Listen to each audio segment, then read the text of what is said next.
Hey guys, it's Tim here, and my wife and I just saw Avengers Infinity War, so in this video I'm just going to give you guys my non-spoiler review, and at the end I'll give you guys a little bit of spoiler talk, and I'll let you know when that's about to happen, so if you guys are spoiler squeamish or haven't seen the film yet and don't want it spoiled, I'll give you some time to click off. But without further ado, let's talk about this movie. All I have to say is wow. And I could just end the review right there and it would probably suffice. The first thing I need to say is just thank you to the filmmakers over at Marvel who made this movie, and to the Russo brothers and Kevin Feige for making a movie that really respects their audience and the people who have been with these movies and been buying the movie tickets and buying the DVDs and making YouTube videos about them since Iron Man came out. Because in this film, I mean, a general movie-going audience could sit there and watch this movie and understand what's going on for the most part, but every single character in this movie is respected. And what I mean by that is who they are as characters in their own individual movies, the things that they deal with, and things and story threads that have gone on in their own individual films come over into this movie. And so whenever you see a character pop up on screen, they act the way that they would in their movie, and things that they have been through in their own specific films carry over into this movie, and the way that they behave and the way that they react to things and to other characters. And that is something that is so hard to do, and especially to do it in a way where, you know, someone who hasn't seen necessarily all the Marvel movies can still sit down, maybe not catch all of those things, but still understand what's going on overall. Like, that is such a difficult thing to do. So my hat's off to them for pulling that off. Though, like I said, I think that this movie is overall accessible to the general movie-going public. I think it requires the most amount of homework, so to speak, of any other films in the MCU, in the sense that, yes, even though you will understand what's going on if you haven't seen the other movies, there's just a lot that will go over your head, and a lot of things that happen in this movie that will not be as meaningful to you if you haven't seen the movies. So if you haven't seen this movie yet and you haven't seen all of the other 18 films, I know it sounds like a lot, but you really should watch them before you go into this movie, because it's worth it. And before I go on talking about anything else, I have to talk about Thanos, the villain. In this movie, if Thanos doesn't work, this entire movie would not work. No matter how good the heroes are, no matter how good the writing is, if Thanos was not a good villain, this movie simply would not work. After being introduced in the post-credits scene of the first Avengers movie back in 2012, that's hard to believe, they've been teasing Thanos and building him up, so if he fell flat, that would be a huge bummer. But I'm happy to say that Thanos is my favorite villain so far in the MCU. Thanos' quest in this movie is to collect all of the Infinity Stones, and a lot of those Infinity Stones were introduced in the other movies, and that plot alone was just so compelling and interesting. It kind of made this movie almost like a heist film, and Thanos, in a lot of ways, was the lead character. I mean, seriously, this movie, whenever I look back at it and I was like, who's the main character of this movie? Because there were so many Avengers.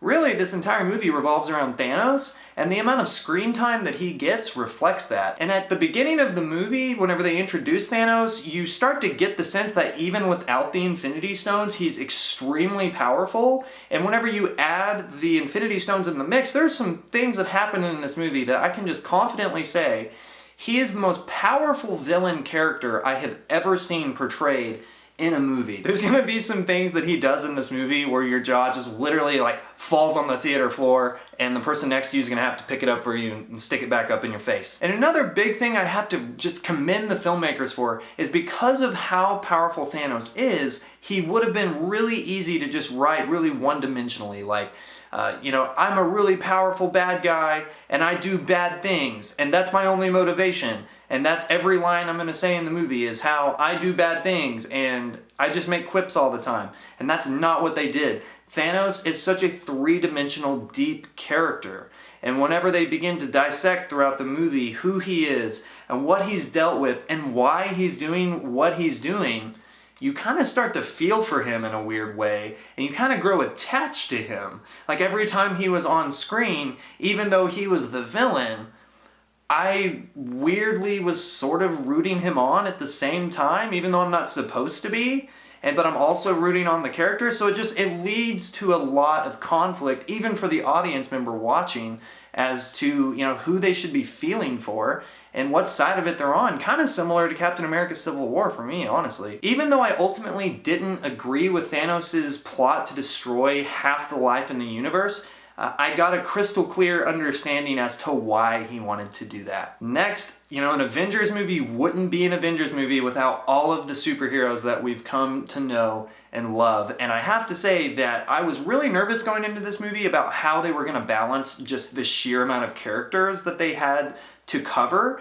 And I have to say they did it masterfully and about as well as you could possibly do it. The filmmakers wisely chose to split all of the heroes into various little subgroups. So it was so cool to get to see Doctor Strange and Tony Stark clash with their egos, and then in another group you have Thor teaming up with Groot and Rocket Raccoon and going on a mission with those guys. That was awesome. I mean, who wouldn't want to see that? I just want an entire movie about that. Also, every time Captain America and Black Panther are on screen together, I don't know why, but I just get like super excited. And every single time they were on screen together in the theater and they talked, I was just always like, those guys are bros. And that's awesome. That's awesome. I was a little curious to see how all of the newer Avengers characters were going to fit into the already existing dynamic, like Spider-Man, Black Panther, Doctor Strange, and the Guardians.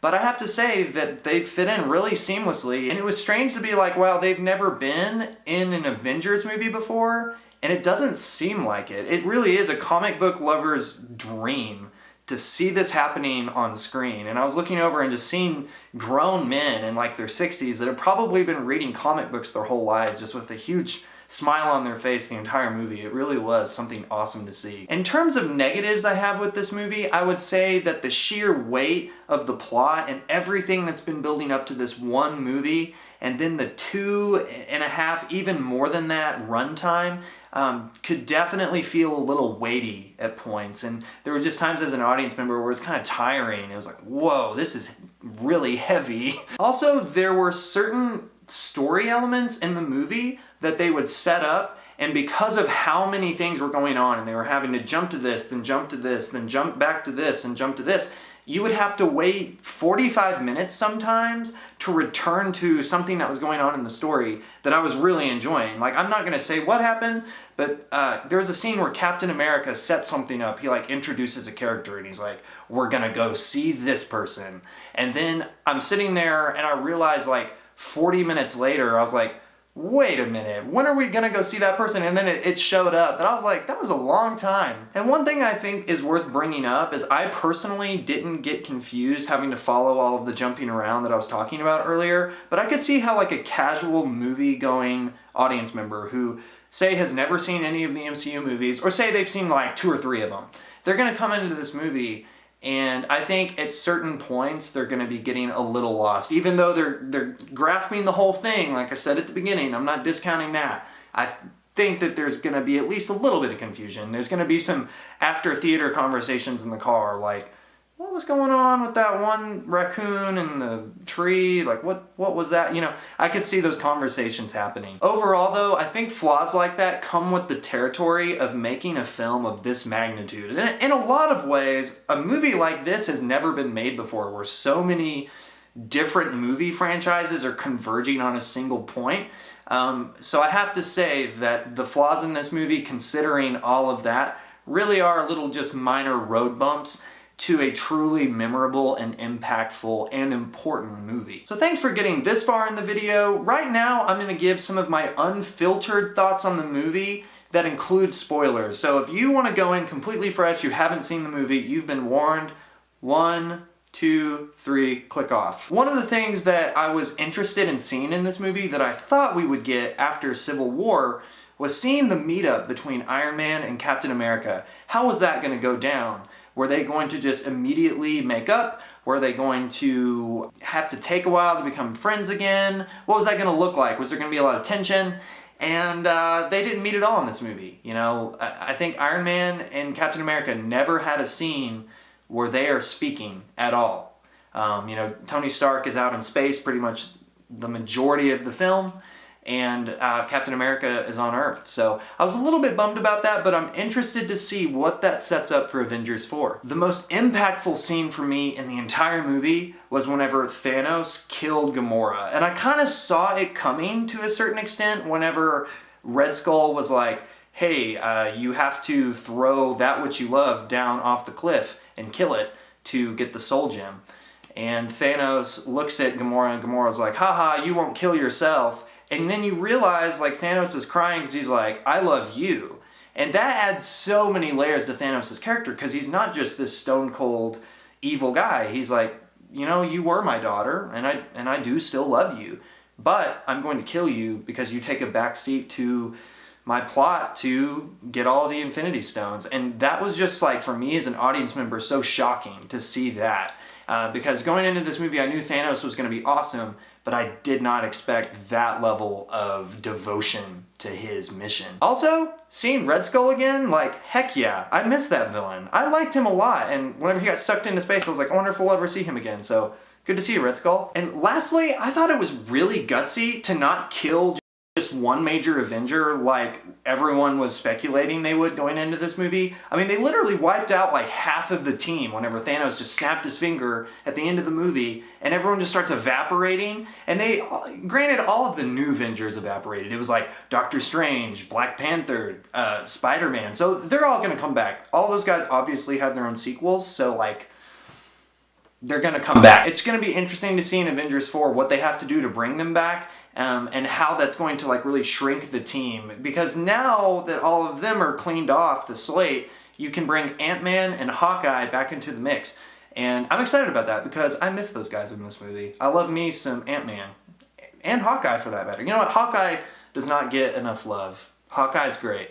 Just saying. So yeah guys, thank you for watching my review. If you'd like to know more about what I think about all of the other MCU movies, I have many reviews on my Stardust page. So if you check out the link in the description down below, you can check out the Stardust app. I'm on there at Tim Howard, and you can watch my mini reviews for those. Right now I'm having a really hard time exactly placing where I would rank Avengers Infinity War in a list of all of the MCU movies, but what I can say for sure is I think it will be in my top 5. I need to process it for a while, but it'll be in my top 5. So yeah guys, subscribe right here for more weekly entertainment, tech, and review videos. I look forward to seeing you guys in the next one. Fire off down in the comments also, what did you think about this movie? I will answer you there. See ya.